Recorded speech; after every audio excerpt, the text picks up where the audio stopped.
Nuestro invitado de hoy a Sin Café como Excusa es director y dramaturgo. Las tablas son el medio en el que se mueve como pez en el agua. Fundador de la conocida sala Flyhard en Barcelona, ha sido director artístico de la misma durante 3 años. Aunque inicialmente iba a ser ingeniero de telecomunicaciones, la vida le llevó por otros derroteros que han permitido que el respetable disfrutara de sus obras como Hey Boy, Hey Girl, Idiota, Port Arthur o Mala Broma. Hoy vuelve a las tablas del Teatro Pavón Kamikaze para retrotraernos a todos al 7 de julio del año 2016, a las fiestas de San Fermín. Bienvenido a Telón y Cuenta Nueva, Jordi Casanovas. Bueno, Jordi Casanovas, bienvenido a Telón y Cuenta Nueva y gracias por atendernos en esta tarde. La pregunta supongo que es obligada. La Real Academia Española define jauría con 2 acepciones. La primera, conjunto de perros mandados por el mismo perrero que levanta la caza en una montería, y la segunda, conjunto de quienes persiguen con saña una persona o un grupo. ¿A qué de acepción se adapta más el título de esta obra? Yo creo que seguramente nos podríamos quedar más con la segunda, aunque la primera, por la similitud del grupo, del nombre del grupo de WhatsApp, por la similitud del mundo animal que ellos optaban, pues también podría ser la primera, pero bueno, me parece que la segunda seguramente es la más adecuada. Sí. Bueno, siempre se dice que la realidad supera la ficción, pero es que en este caso, desgraciadamente, es así. Todos los diálogos son estrictamente las declaraciones de, víctimas y acusados o los mensajes que se mandaron. ¿Por qué quisiste escribir esta obra? Porque creo que es un caso que marca un antes y un después, es decir, seguramente aún no sabemos la magnitud del cambio social que va a provocar, no solamente este caso, sino muchos otros, pero en el momento en que se produjo y la dimensión que cogió, no es seguramente no es determinante el caso en sí, el delito en sí, sino cómo lo relee toda la sociedad, ¿no? Y creo que se produce un cambio de paradigma en el que pues muchos hombres deben revisar su masculinidad y su relación con las mujeres y con la sexualidad y con cómo conciben sus relaciones sexuales, y después también cómo las mujeres han detectado y advierten que hay una justicia que de algún modo no es lo justa que debería ser, ¿no? Y que hay algunos patrones internos dentro de esa justicia que están muy arraigados y que seguramente necesitan cambios. Por eso se convierte en un caso importantísimo, y creo que de algún modo necesitamos, como espectadores, en este caso como creador, hacernos un poco más de preguntas y no simplemente recurrir un poco a las ideas más simples o a las ideas que van más, que se acercan más a los titulares de los periódicos, de la prensa, etcétera, sino que creo que es interesante que nos podamos hacer una opinión un poco más compleja. Y en este sentido creo, a mí personalmente, trabajando la obra, y después creo que el público viendo la función, creo que va a salir después de aquella hora y media siendo consciente de los cambios que puede provocar esa reflexión, y además llevándose, creo, una reflexión, una opinión, un punto de vista un poco más complejo, menos simplista, seguramente. Bueno, y además utilizaste como material de partida en jauría todas las actas del juicio. ¿Cómo ha sido trabajar la dramaturgia? ¿Cómo se consigue respetar hasta el último dato y a la vez confeccionar una función? Imagino que no debió ser nada fácil. No, sin duda, claro, cuando uno opta por hacer una dramaturgia como cualquier documental de no ficción, o incluso también cualquier noticia trasladada por un periodista, siempre hay una parte de dramaturgia, es decir, de darle una forma, un orden que mantenga atento al espectador. Esta es mi obligación de tener al público interesado por saber qué va a ocurrir después. Y por eso busqué la fórmula, en este caso distinta a otros proyectos como Ruth Bárcenas Arthur, en el que pudiéramos escuchar distintas voces a la vez, ver parte del relato y después, yo creo que para mí es lo más importante de la función, ver qué tipo de trabajo desempeñó la defensa durante el juicio. Creo que cuando pude leer los materiales, es decir, las transcripciones de la defensa interrogando a la denunciante, a la víctima, descubrí que ahí había un material que era muy inquietante. Todos conocemos más o menos algunos detalles de la violación, del delito, pero lo que no conocemos es la interioridad del propio juicio, ¿no? Y yo creo que hay algo absolutamente objetivo, que es leyendo todas las transcripciones de todas las declaraciones, que uno se da cuenta de que acaban recabando más información, más intimidad, más detalles sobre el pasado de la denunciante que de los acusados. Y esto, en todo caso, ya tendría que ser algo alarmante. Y esto es absolutamente objetivo. Es decir, ¿cómo es posible que en un juicio suceda eso? Yo tengo la sensación que esos jueces, esa defensa, que sin duda yo entiendo que hagan lo que esté en sus manos, pero el sistema podría proteger más o menos a las víctimas. Pero esa defensa lo que hace ante esa persona, pues casi es perpetrar una segunda violación. Sí, de hecho, posiblemente provoque más dolor incluso en el espectador, no el hecho de lo que le sucede a la víctima, sino el juicio, ¿no? Las declaraciones, esa exposición de su intimidad, esa manera de quedar sin defensa. Para mí sí. A mí es lo que es decir, igual por eso, porque ya sabíamos, ya conocemos la situación y es decir, la naturaleza del delito, ¿no? Y de la violación, pero no conocemos lo otro y eso se convierte en impactante, yo creo, y nos vamos dando cuenta, ¿no? De lo desprotegidos que podríamos sentirnos nosotros también ante un tribunal en ese sentido, y con esa mirada sesgada, ¿no? de ese sistema, en el fondo, ¿no? Porque la defensa pues puede luchar lo más rastrero que quiera, pero en todo caso tendría que haber un sistema, unos jueces que protegieran un poco más a la persona que ha denunciado. Si no, se va a convertir en algo muy difícil que suceda. Entonces yo creo que la función tiene algo de replantearnos un poco la política, replantearnos políticamente pues el trabajo de la justicia, ¿no? Cómo debe desempeñarse, ¿no? Y por eso creo que no es tan importante destacar el caso en sí, sino cómo ese caso destaca errores que hay en todo el sistema y en todas las personas, es decir, en nosotros mismos también como espectadores.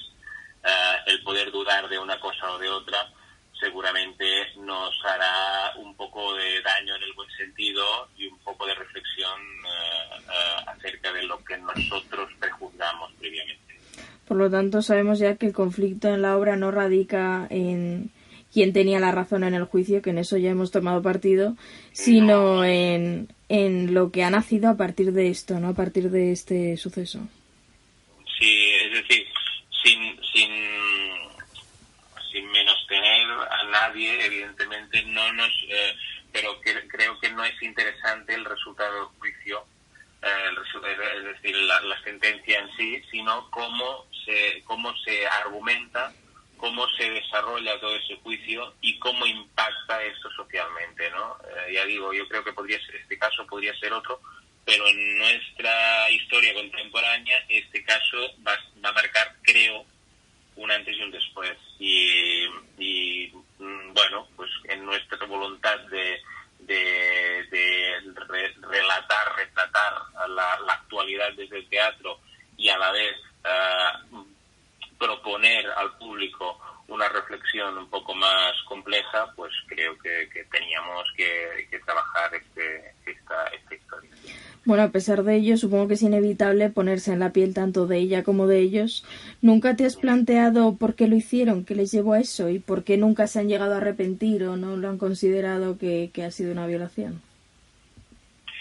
Sí, yo creo que sin duda sería otro tipo de trabajo que se tendría que desempeñar, o incluso alrededor de la ficción. Sí que me lo planteo muchas veces. Yo creo que todos tenemos, seguramente gran parte de la sociedad, especialmente todos los hombres, pues tenemos un machismo sistémico interior que nos hace imaginar, fabular sobre algunas cosas, ¿no? Hay personas que no tienen una capacidad de autocontrol o de autocrítica que les diga eso no deberíamos hacerlo, y hacen algo que de algún modo está amparado por una parte de su sociedad. No olvidemos que estos chavales fueron recibidos como héroes en sus barrios.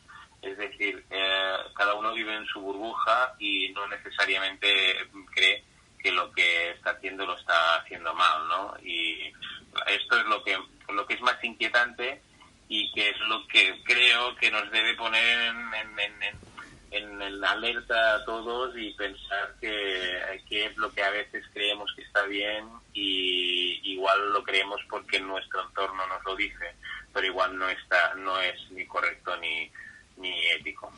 Que ya que has indagado tantos en estos sucesos, ¿crees que estos abusos ocurren más que antes o es que ahora se denuncian más? A mí me gustaría, no objetivamente no te lo sabría decir, pero me gustaría ser optimista y creo que se denuncian más. Yo creo que un caso como este, sí que es verdad que ha habido datos últimamente que se han producido más violaciones en grupo, pero creo que el dato objetivo es que se han denunciado más violaciones en grupo.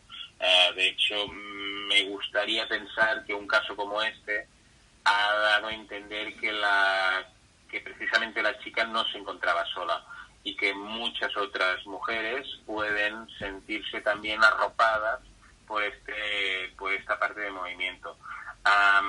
Me gusta, ya te digo, ser optimista y pensar que son las denuncias las que han subido y que seguramente pues muchas violaciones en grupo ya antes se producían, pero es que incluso en la mente de la víctima se podía pensar que era culpa de ella. Y de hecho, en parte, lo que narra la denunciante ante el juez, pues explica y cuenta muy bien esa sensación de culpabilidad, que no es justa, que no debería tenerla, pero es automática porque seguramente así lo hemos ayudado socialmente para que se produzca. ¿Y qué crees que aporta que el texto haya sido escrito y dirigido también por dos hombres? Aunque nos consta que habéis contado con miradas femeninas, pero puede ser que en un primer momento pensamos que este texto lo hubiese escrito una mujer en lugar que un hombre, ¿no? Llama la atención. Aunque en el mejor de los sentidos, quiero decir. Yo creo que sí, yo entiendo la pregunta y la duda. Yo creo que hay algo que también es importante que suceda en estos tiempos, es que los mismos hombres nos pongamos en duda a los hombres, a nosotros mismos. Yo creo que es interesante la obra en ese sentido.